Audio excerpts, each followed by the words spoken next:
assisted လုပ်တဲ့အခါမှာလည်းကျမတို့ကြိုက်တာကင်လို့ရတယ်ဒါပေမဲ့ TRX လိုမျိုးကြိုးကိုကင်ထားပြီဆိုရင်တော့ဒါလိုတဲ့နေရာကိုဆွဲပြီးတော့လှုပ်သွားလို့ရတဲ့အတွက်ပို့ပြီးတော့ကောင်းတယ်အဲ့တော့ကျမတို့လုပ်ကြည့်လိုက်ရအောင် sumo squat လုပ်မယ်ဆိုရင်အရင်ဆုံးပုံမှန်အတိုင်းပဲခြေထောက်ကိုချဲပြီးရက်မယ်ဒူးလေးကိုဘယ်ညာတက်ဖွင့်ထားမယ်ဖွင့်ပြီးထိုင်ချတဲ့အခါမှာတင်ပါးလေးကိုချိုးမယ်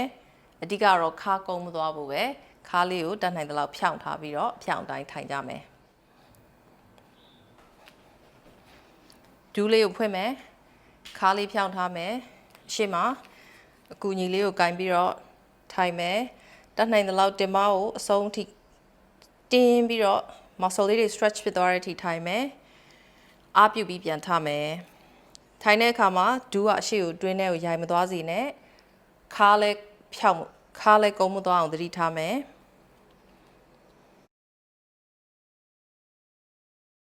ဒူးကခြေပြားလှည့်ထားတဲ့ဘက်ကိုလှည့်မယ်ခြေပြားကိုတတ်နိုင်တဲ့လောက်ဖွင့်ထားပြီးတော့ဒူးလေးကိုလည်းခြေပြားနဲ့အတူဘယ်ညာတစ်ဖက်ချက်စီကိုဖွင့်ပြီးတော့ထိုင်မယ်ခါမကုန်းသွားစေနဲ့ခါပြောင်တိုင်းတိုင်မယ်အောက်ထိုင်တဲ့အချိန်မှာတင်ပါးလေးတွေတင်းနေရလားတခြားလေး feel လုပ်ပြီးတော့ခံစားမယ်ပြန်ထမှလိုအပ်ရင်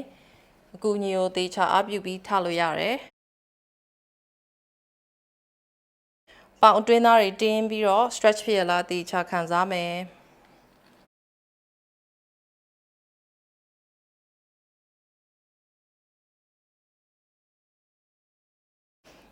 ပေါင်အတွင်းသားတွေပေါင်ရှိတွေဒီနေရာလေးတွေ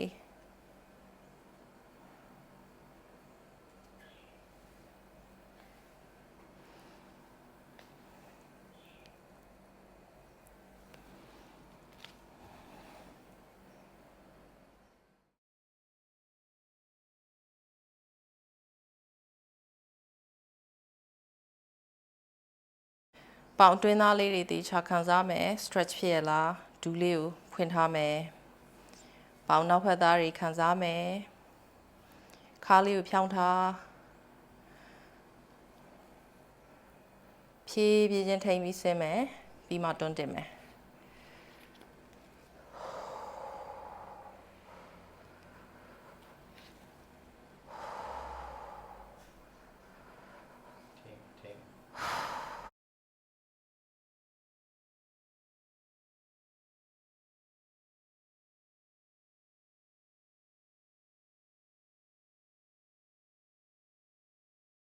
ပေါင်ရှိလေးလည်းတင်းလာလိမ့်မယ်